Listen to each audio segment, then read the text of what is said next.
All right, welcome to the Eric Tries Too Hard podcast. Today I have Ian Bonds. How are you doing, Ian? I am doing well. How are you, Eric?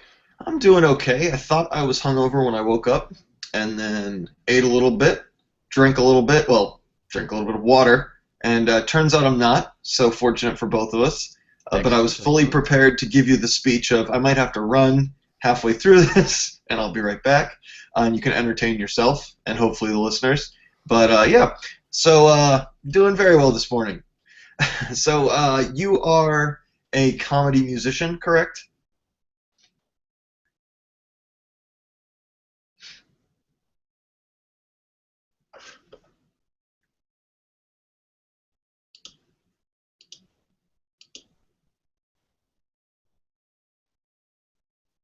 Getting back here.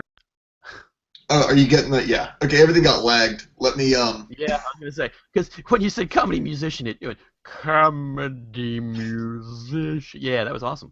It does. Yeah, it sounds like the whole Matrixy thing. It was very neat. I got all bullet timey and everything. It was very cool. Okay, excellent. So let's rephrase. So you are a comedy musician, correct? I am, yes. For people who have not heard the phrase comedy musician before, it doesn't mean I play goofy notes because that's stupid. No, I do funny songs. I do twisted tunes, occasionally some song parodies. I do what's called nerdcore hip hop. I do a lot of funny music that can be heard on the Dr. Demento show, and kind of like Weird Al, only different. So I noticed you had the Weird Al introduction on your website. yes, yes, I do. How, how'd that come On about? my website, and actually at the beginning of my act, I have Weird Al introduce me. He says "Achievement Unlocked," which is actually the title of one of my songs, and I usually open with that song. That was part of the Logan Awards. The Logan Awards, which is the shortened version of the Logan Whitehurst uh,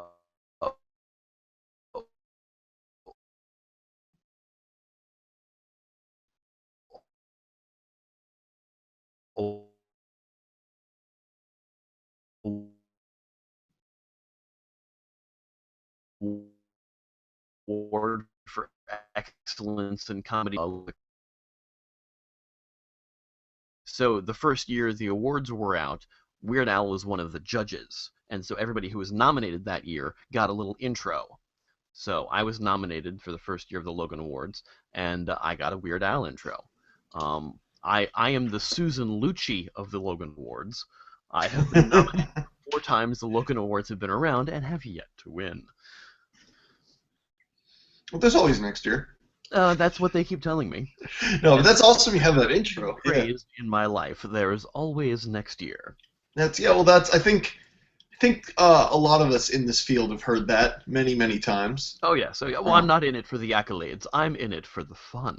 yeah, I'm not here to make friends. I'm not here. It's only for the accolades. Yes, Except, yeah. which is why I work in various mediums that don't have awards. So Yes, you know, exactly.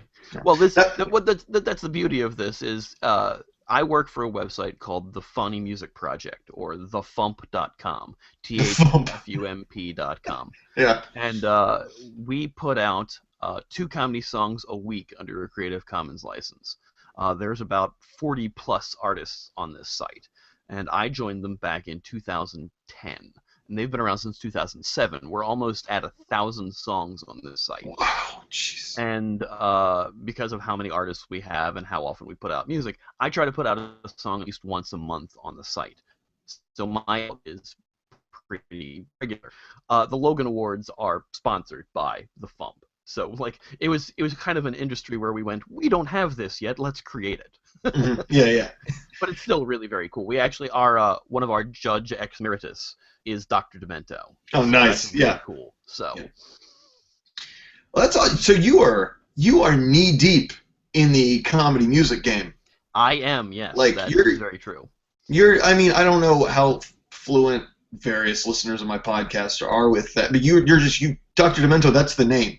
That That's the is the guy. name, yes. Like For that's. people who Dr. Demento, who may not know the name Dr. Demento was a radio show that had been around for 40 years, known for playing quote-unquote mad music and crazy comedy, playing a lot of novelty records like Spike Jones, Tom Lehrer, etc. But he was kind of a syndicated radio show known for bringing comedy music to the airwaves. It was like a 2-hour radio show. And he is credited for discovering Weird Al. Yeah. Al Yankovic, a young Alfred Yankovic, would listen to his shows, send him tapes, and Dr. Demento would play them on the air and kind of give him advice, and like Al's version would grow from that, and then he would be invited on the show. He was part of the style, and then from that, Weird Al became a thing. And Dr. Demento still has his show. It's not on terrestrial radio anymore. He left terrestrial radio in 2009, right around the 40th anniversary, I believe. And but he's online now on drdemento.com. Shows are streaming for $2 an episode, but that's because he doesn't have advertisers anymore and still has to pay revenue for making the show. But he still has the show every single week, every Saturday, has a brand new episode.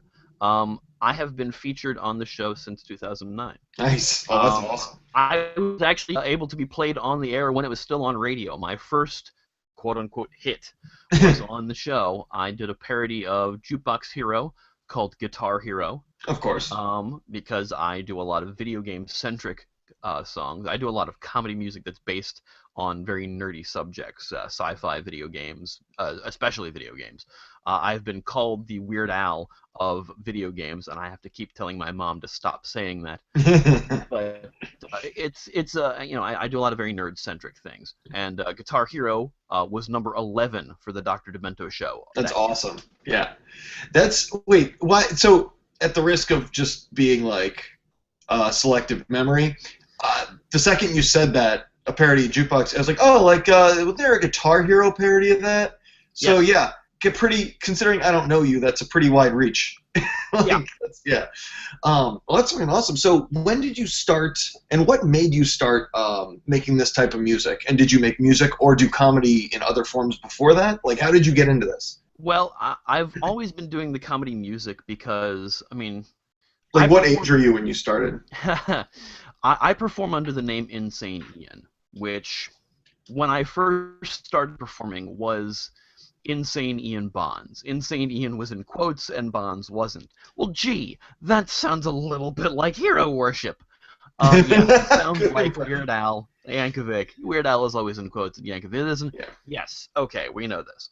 So, it was probably about high school, maybe about 14, 15, when I started really settling down to create the Insane Ian persona. I had always been writing song parodies since like elementary school and whatever, but I started working on original songs. I started working on trying to find a way to produce music. And so, ironically, my high school physics teacher gave me the name Insane Ian.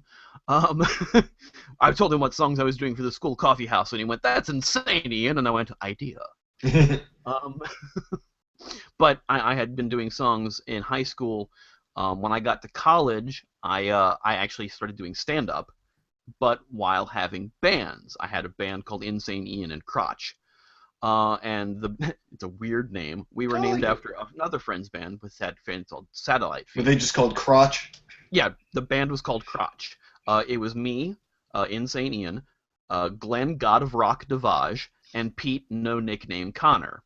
And we were called Crotch because it was two nuts and a Peter. Oh, there you go. That's good. That works. It was 15 years ago, man. It's a horrible pun. Anyway, so in college, I was doing stand-up. I had several bands. I was about 7 different bands in college. Jeez. And all of them trying to find the niche of me working in comedy music into whatever deal I was doing. I was always doing the Insane Ian persona in that. And I did stand-up for about 3.5 years, and it wasn't taking because I come from a theater background. So all of my jokes when I was performing stand-up were over-rehearsed. Mm-hmm. It didn't sound conversational. So it didn't have the flow like it was supposed to. So I left that and started doing improv. I was with an improv troupe in Baltimore called the Early Monday Morning Show. And I had worked with them for about a year and a half. Me and my friend Ernie, who were in a band called Dick Snorkel. Of did course. the theme Say song more. called Hmm. the Early Monday Morning Show. Ernie is a local musician now, Ernie Fowler. He's part of the Ernie Fowler Trio. He does a lot of open mics here in Baltimore. Very popular musician, but hey, occasionally did the goofy ass songs with me. And so we did the theme song for the Early Monday Morning Show. I was with them for a year and a half. Um, I was a kid when I was in that troupe. I was 21. So I was very, very green in that troupe. And the way things went with that troupe wasn't kind of getting the tutelage that I needed to be good with the improv. And so that ended after about a year and a half. And then after that, I started trying to focus on the comedy music. I was still doing comedy music while I was in these, still doing stand up, still doing improv. Like I said, I was in Dick Snorkel, which was a Yeah. comedy music band, which was me and Ernie, while I was in It the improv. wasn't. It wasn't a phallic-shaped breathing apparatus. That's where the name came from. Oh, okay. All of Okay. my bands have had ridiculous names because I thrive on the ridiculous. Dick Snorkel, I mean, I was in a band called Pudding Capacity. I was in a band called Lung Butter. I mean, it's just, it's all craziness. And the Arabian Goggles, come on, that's awful. And And the name's so, not bad either. what's that? And the name wasn't too bad either. No, and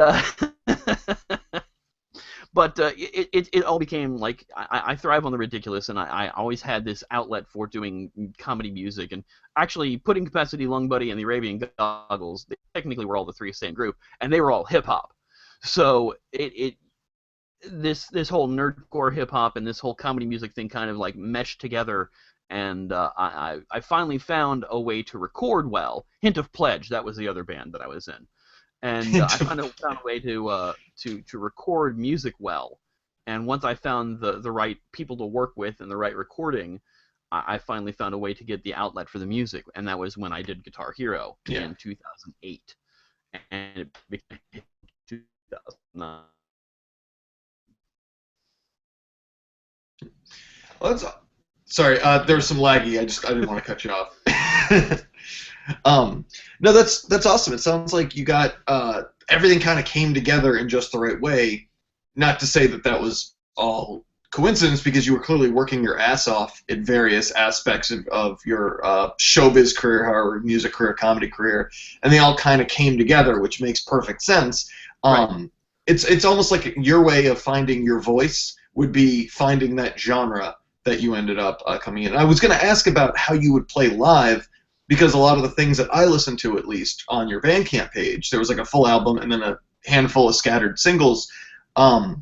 How you'd play live, because you were describing having a band in the past. So I bet you play that. But what do you do now to play live? Well, right now I work with an amazing producer named Ben, who does all my music. And when I say all my music, I mean the man plays everything: Yeah. guitar, bass, drums, keys, the whole nine. And what most comedy musicians, people who do what I do, whether it be hip hop or full band produced song parodies, but are technically quote unquote a solo act, do everything via MP3 player. Yeah. They have their backing tracks on their MP3 player. If you're doing a comedy club, you plug it into a direct box. You take the XLR from the other mic stand, you plug that in, you run that through the mic. Don't patronize us. We all know you plug the XLR into the DI. It's all. Yeah. Well, no, you know. I'm giving the secrets of my setup. Come on, give me a break. Yeah. A lot of mini cable to mini cable, made with a 1/4-inch adapter. It's no big deal. It can be done in any number of ways. A lot of the stuff that I do when I do live, I have video that go with it, though, so the direction Okay. is usually necessary because I have a projector that video while I do the performance. So the backing music is going along with the video. Oh, that's cool. I feel like that's necessary. Okay, so this would be a good spot to interject that. So I used to do some hip hop, Okay. and I did it for a long time, and it wouldn't. So I did it from like whatever when I was really young until about 2008, and went real hard like touring and stuff. Just made it my thing from like 2006 to 2008, touring whenever I had breaks from school and stuff. But like, what I did was it wasn't like trying to be gangster. It wasn't any of that shit. It was very much like I wouldn't call it nerdcore, but if I did it 5 years later, it would get thrown into the nerdcore category. Sure, sure. Like I would be the type to like I would be the local guy you'd book to open up for like MC Lars or somebody coming through, like that kind of thing. I had MC Lars tell me that I was nerdcore before nerdcore was called nerdcore when I was Yeah, doing Sweaty that's Capacity. yeah, exactly. No, exactly. That's what this is. When I started listening to it, I was like, "Holy shit!" Like this guy had to be doing that at the same time, and just like wondering, like, how the fuck do I find an audience? Because this thing I'm doing makes no sense in the scheme of any other musical genre. I once played. See, I never did made anything with comedy, but it was all like half the like my earlier stuff. People thought it wasn't intentional. I just used really shitty samples. But people thought I was just sampling like 8-bit RPG beats and then throwing drums on them. But like I always wanted to get that sound. I love that fucking like, oh, if this sounds like it could have come out of Final Fantasy, that's what I want. Um, but like I played a friend one of my records, I guess in like 2013, and he was like, "Wow, way to be 5 years early to the party." Yeah, yeah. Yeah, well, that's really cool. So how do you how have things changed for you in the last 5 years? You're clearly been, like you said on the Dr. Demento show, since 2009. In the last 5 or 6 years, not only has nerdcore become kind of a known thing, especially for younger people, but just nerd culture and the internet and gaming culture is so much more widespread than it ever was and very well connected. How has that, I guess, cultural shift changed your experience making nerdcore hip hop and other comedy music? It's made me realize that I actually have a goddamn audience. Yeah. When I started doing this, I was doing it because I was like, this seems like this would be a cool idea, and I would have fun with it. My first album, which is called Nerd Songs, was kind of an experiment. I did this to say, I, I want to do something before my 30th birthday. I've been Hmm. working on this music for a while. I haven't really. When I was in those other bands, I wasn't sending stuff to Dr. Demento. When I was on my way from high school to college, I sent him a 90-minute tape full of songs, and that Yeah. was stupid because there's no way he's going to listen through that entire damn thing. Yeah. And and I hadn't sent him anything since, and so I did Guitar Hero, and I went, this is good recording. Let me make an album of good recordings, and see how that goes. And it went really well. It kicked off with like kind of like the comedy music scene, and there was a couple nerdcore songs on there, so the nerdcore scene kind of dug it. I got booked at Nerdapalooza. I Oh, got nice. booked Yeah. at a couple other places and various comedy shows and things. I get booked at a lot of science fiction conventions. I don't get booked at a lot of comedy clubs. I Hmm. play sci-fi conventions in the Midwest. Comedy music is huge in the Midwest. Really? Chicago, Yeah. Minneapolis, Ohio, stuff like that. I very rarely get booked in my hometown. So Nerd Songs was the experiment. The second album, Last Arcade, was the reward for that, I guess, because I went, all right, you guys dug this. Now I'm going to put even more effort into this and kind of trying to make this a thing. So Last Arcade was kind of my biggest album. It had for up till now, probably my biggest quote-unquote hit. I did a parody of Kesha's TikTok called Dig Dug. And that is I didn't hear that one. That's great. that is probably the song I'm most known for. Whenever MC Lars has me on stage when he's in town, he introduces me as the guy who does Dig Dug Oh, that's awesome. every single goddamn time. And Yeah. I haven't done that song since 2010.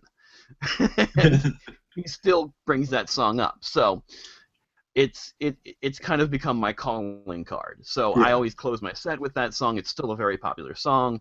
The video took me 3 years to do, but it's still my best video I've ever done. And it's I've been able to cultivate a name in the scenes. I'm going to be I get to have this on my resume. I'm going to be in a movie with Dr. Demento and Weird Al. There is a documentary being made about Dr. Demento called Yeah. Under the Smogberry Trees.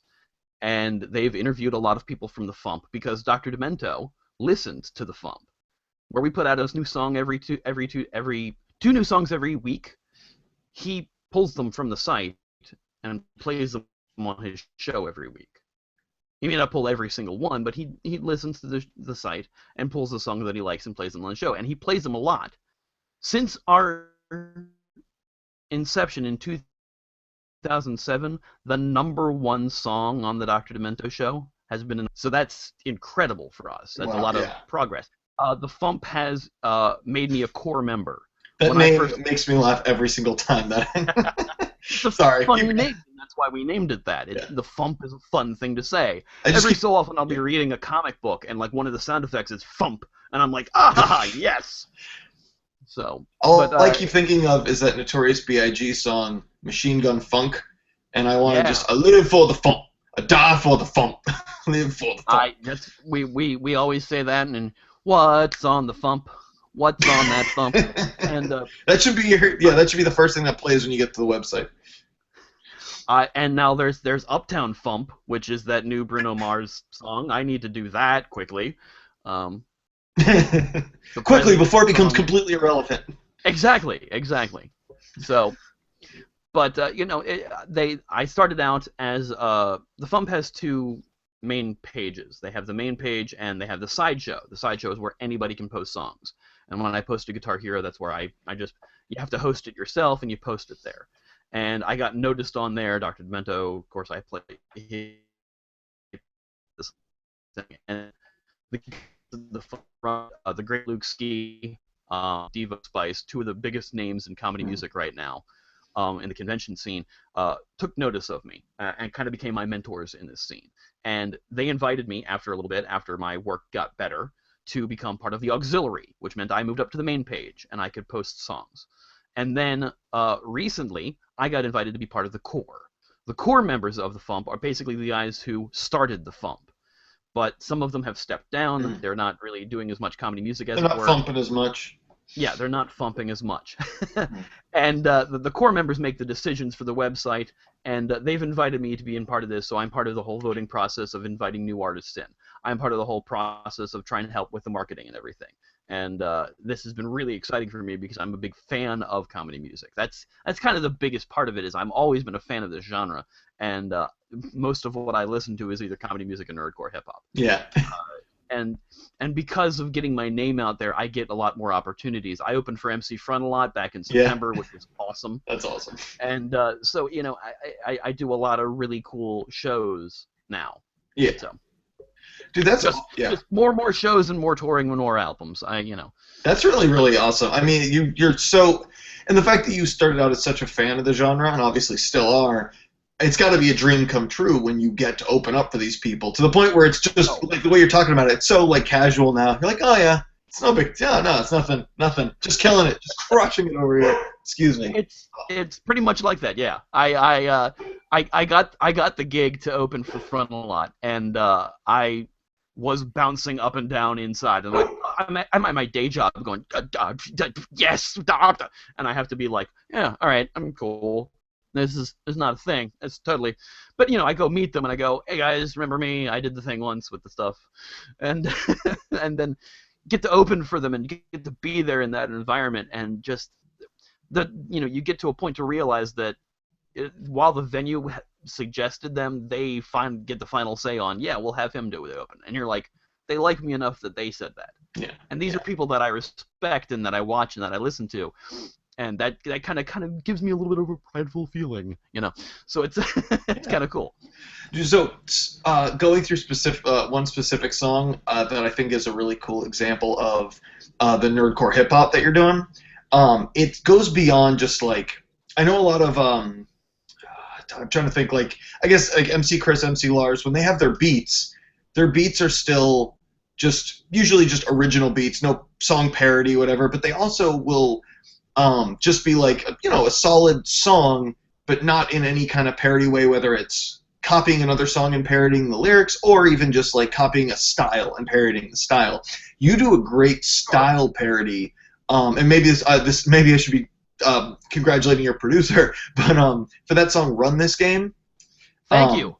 That's actually a direct parody. That's the D&D song, right? Yes, that is actually a direct parody. That's a direct Okay. parody of "Run This Town" by Jay-Z and That's Rihanna and Kanye. well, that Uh, beat is it's so perfect for what you. Okay, then never mind. Congratulations to you because the way that you turn that, the beat it is the quintessential intense but somehow inspiring beat, and that makes sense yeah. now. I've definitely heard it before, but like. But then when you start like rapping about Well, D and we D, did change the beat up a little bit. okay, then We that makes changed the beat up a yeah, bit because in the original song, yeah, in the original Jay-Z track, the beat is a dog barking on a loop. Arr, arr, arr, arr. And we took pretty it funny. and just said orcs Yeah, because it's a song about D&D. So we're going orc, orcs, orc, orc. orcs, orcs, orcs.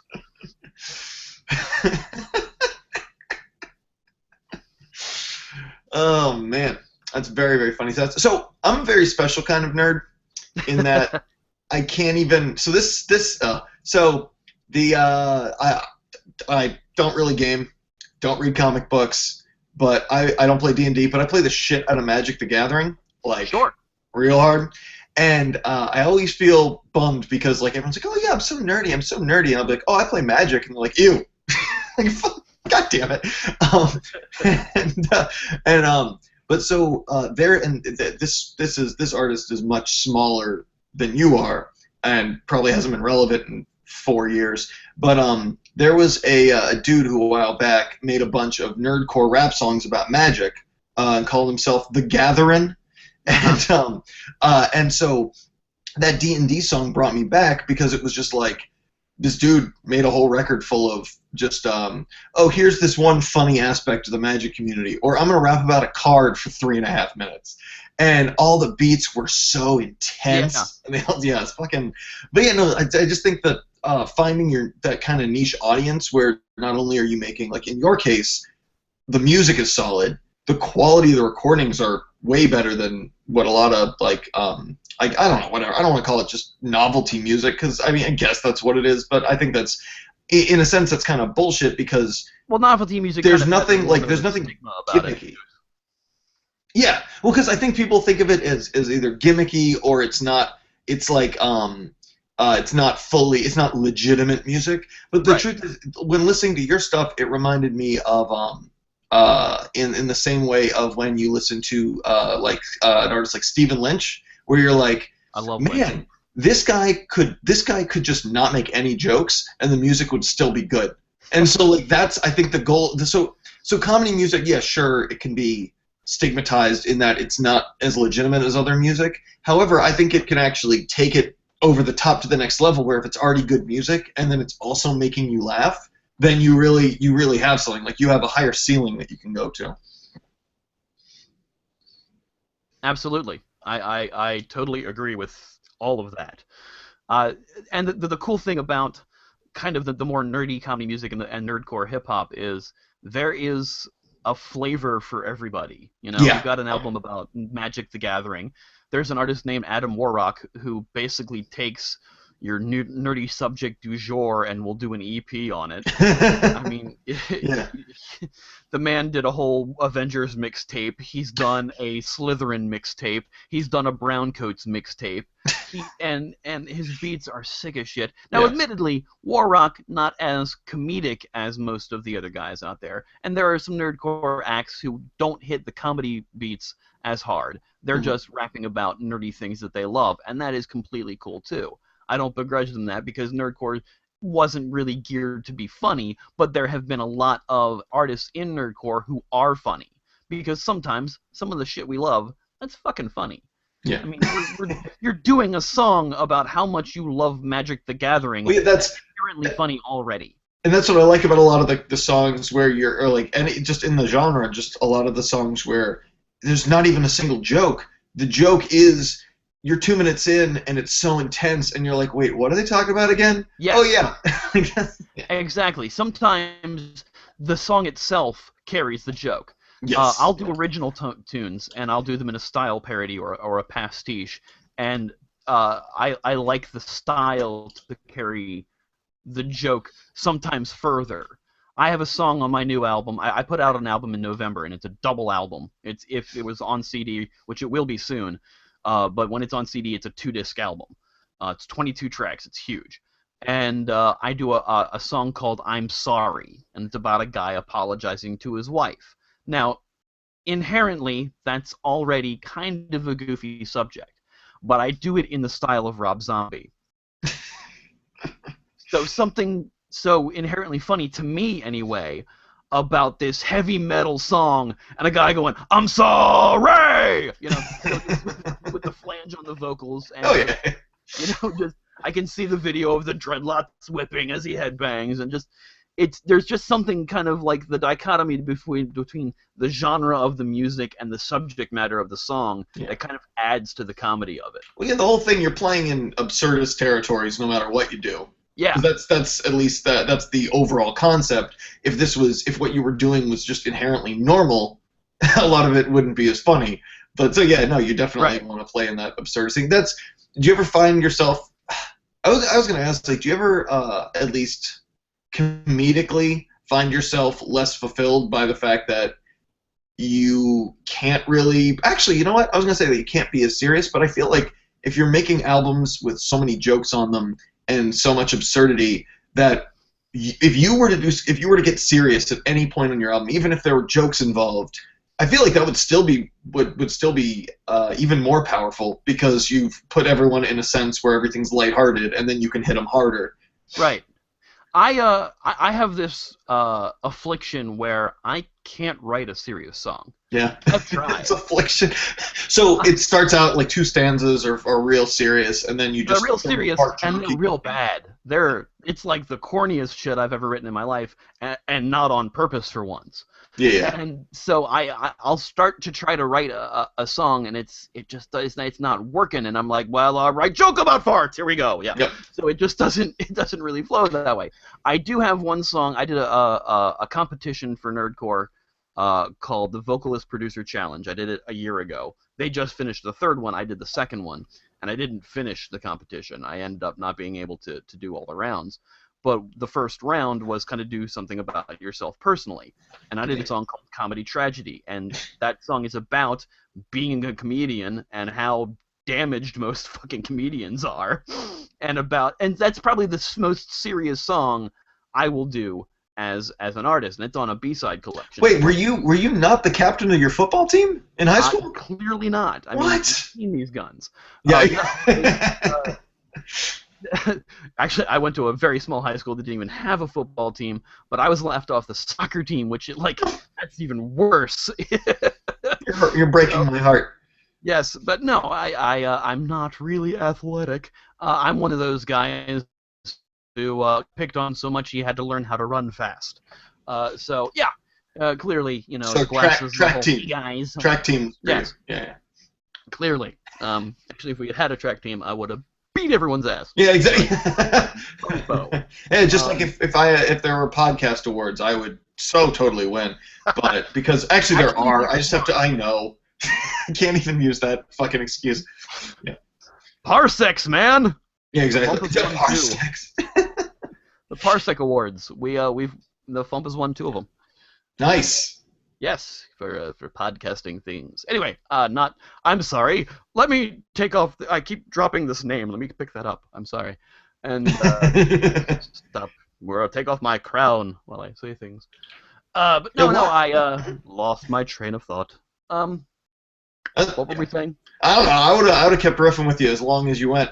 No, you were talking about. My ADD is so bad. It's like, yeah. Oh, we better figure out how to make fart jokes now. Right. And we were talking about making a serious song, a comedy tragedy. Right. I the only time I've been able to do a serious song is in a competition. Like I said, I did the Vocalist Producer Challenge and I did Comedy Tragedy, and that it still has jokes in it, but for the most part, it is a song about how damaged comedians are, and that's why we do comedy. Because we have such tragedy in our lives, we have to do things to make jokes. I saw you sing "So Gesundheit," but it didn't show up on the audio. I hit the mute. I'm a professional. All right, sorry, keep going. Well done. And I saw you hit something, you turned away. It was well placed. Anyway, so and there was another song I did that was for a competition called It All Makes Sense at the End. I did something called Song Fu for what originally the site was called moviepoopshoot.com. It wasn't a parody of Shaq Fu? Because I'd buy any record like Song that. Fu was kind of like Song Fight. They're given a topic and something, and you have to write a song for it. I competed against Fallen Storm, who wound up on my most recent album, and so I worked in this competition. And you had to do songs with this theme or with this title, and the title you had to do was "It All Makes Sense at the End," and so all my verses were riddles, and I didn't solve the riddles until the final verse. Yeah. And that song is not funny at all. I realized that I wrote it. It is not a funny song, but if you listen to it's a clever song. I was gonna say it sounds clever as shit. But you know, it all makes sense at the end, and it's if you listen to it, it could be thought of as a pseudo-serious song because of the subject matter, because it sounds so dire, because it's all riddles, and then you get to the end and you go, oh yeah, but good reaction. That's how you want. They don't clap. They just go, oh yeah. Oh yeah, that's very clever. Oh, yeah. I get it. Very cute. Very cute. Whatever we think of. If we think of your audience River, just like 90-year-old men? Destroy us. Sorry, Ghostbusters quote of the day. Yeah. Anyway, so if you know, I can get into that clever realm. I can get into that almost comedy realm. I can't write serious. It's just something I can't do. I've tried many times. When I was first starting to write for bands, I wanted to try to write serious songs, and it just wasn't happening. So inherently, ever since I was a kid, I've always watched stand-up, even before I did stand-up on my own. I always watched and listened to comedy music even before I started writing my own. So it's kind of been ingrained. Well, that'd be weird if you just accidentally invented stand-up comedy on your own. And that's never no. That I most certainly not. No, but I mean, it's to the point where I kind of absorbed so much of that in my youth that it's kind of the only thing I know. Yeah. You know, so it's I can be serious in a play. I'm an actor. I can act and a role in a certain way, but I can't write it myself. Yeah.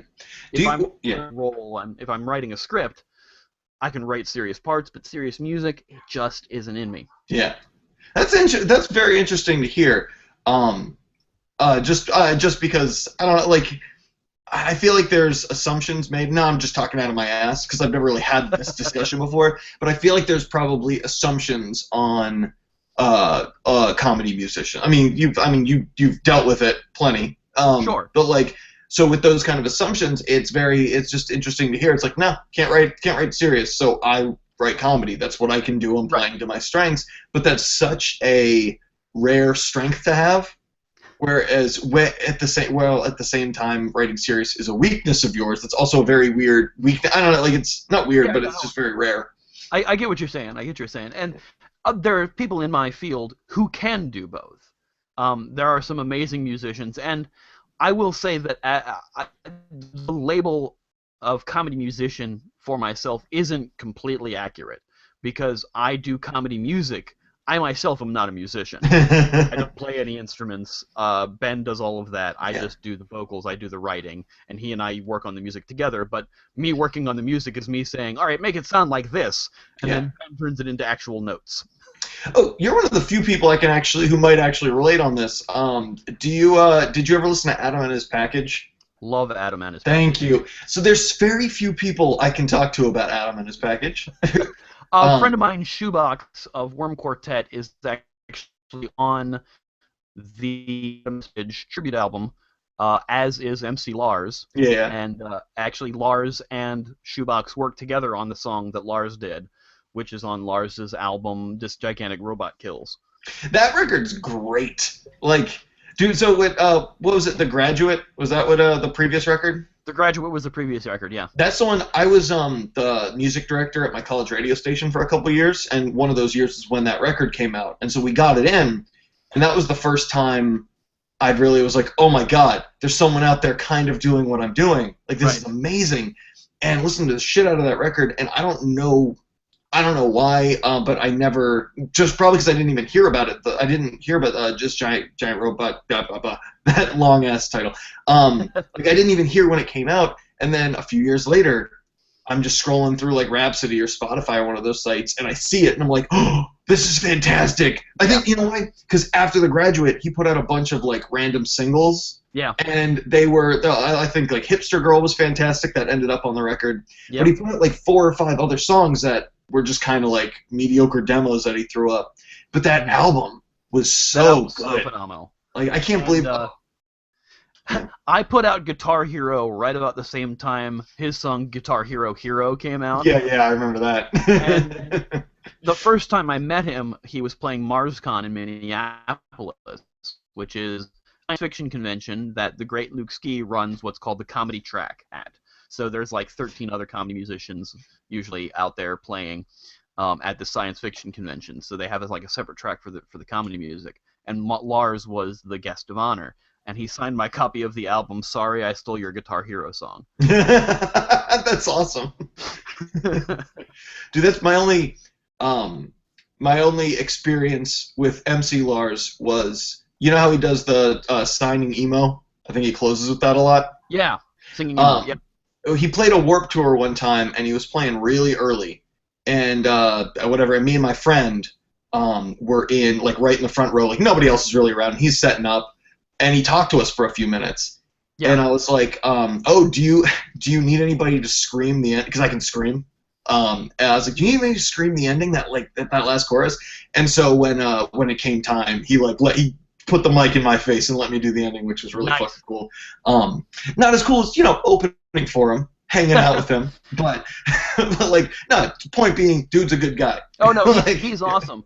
I'm supposed to work on a song with Lars. It was supposed to be on the most recent album, but he was on tour when I was finishing up the album, so that didn't happen. Oh, that's so fucking cool. When he came through town, every time he comes through town, because he comes through Baltimore, he does Mr. Raven.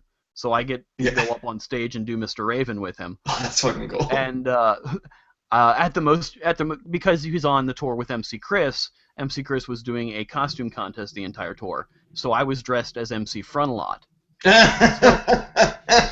So Lars introduced me as Coachella had the Tupac hologram. I'm the MC Frontalot hologram. Yeah. And so I went up there doing the Mr. Raven song with him. But no, Lars is one of the nicest guy in Nerdcore. I think Schaefer the Dark Lord described him as like Nerdcore's perpetually happy puppy. Yeah, that sounds about right. Because he's always like super happy. Luke Ski was like, if you've been fist bumped or hugged 30 times in 10 minutes, you must be standing next to MC Lars. Dude, that's fucking great. So before we wrap up, I just wanted to know if you had any plugs where we can find you on Twitter, where we can get your music. Sure. I do have a plug. I have a brand new record out called Internet Famous. It is 22 tracks of comedy songs and skits. Some of the skits feature people who don't realize that they're in skits, like Norm, Schaefer the Dark Lord, the great Luke Ski. And it also features cameos by Devo Spice, my parents' favorite music, and Chris Ballou from the Presidents of the United States of America so on the title track. When I heard that, I lost it. That was so awesome. Thank you. And that is available at my Bandcamp page right now, which is insaneian.bandcamp.com, where you can get also all of my various singles, EPs. I do a lot of music. I have about 20 releases on that page. I'm also putting up a bunch of my old the Dick Snorkel EP is up there. The Weird Al tribute album I produced is up there. Yeah. I'm going to be putting up the Insane Ian and Crotch stuff for free soon because, good lord, nobody wants to pay money for that. And Pudding Capacity will go up there for free, too. We have to put Pudding Capacity up for free because samples. So that stuff's going to go up there soon. On Twitter, you can follow me at InsaneIanB. I'm on Facebook at facebook.com/InsaneIanMusic. You can find my music and music of dozens of comedy artists at thefump.com, THEFUMP.com. That's the Funny Music Project, where we release 2 free comedy songs a week under a Creative Commons license. That's a lot of plugs, but I'm a plug machine. Dude, send me Yeah. when we're done this. Send me a Facebook message with like all the links if you don't mind. I know Sure, yeah, you already absolutely, did can do some. that. Yeah, yeah. Oh, And I'll one post them final up. link, my YouTube page, youtube.com/pudding capacity. I started it when I was in pudding capacity, but it's become the Insane Ian video page. Tons of videos. I do a video game review series called Reviewsicles, where I That's review so video cool, by the way. games Yeah. with comedy songs. I did a Yeah. Kickstarter for it, and I've only got 2 videos, but I got 4 songs. So there's going to be an album for them by August once I finish the whole first season. So that's going to be a thing coming out later this year. I've got a bunch of EPs I'm working on. I'm always working on music. So far too prolific for my own good. All right, man. Well, thanks so much for coming on. I really appreciate it. I hope Well, you had thanks for fun. having me. I Yeah. appreciate it. All right, cool. Well, I will catch you later, and you have a lovely rest of your morning. You as well, sir. Thank you. See ya.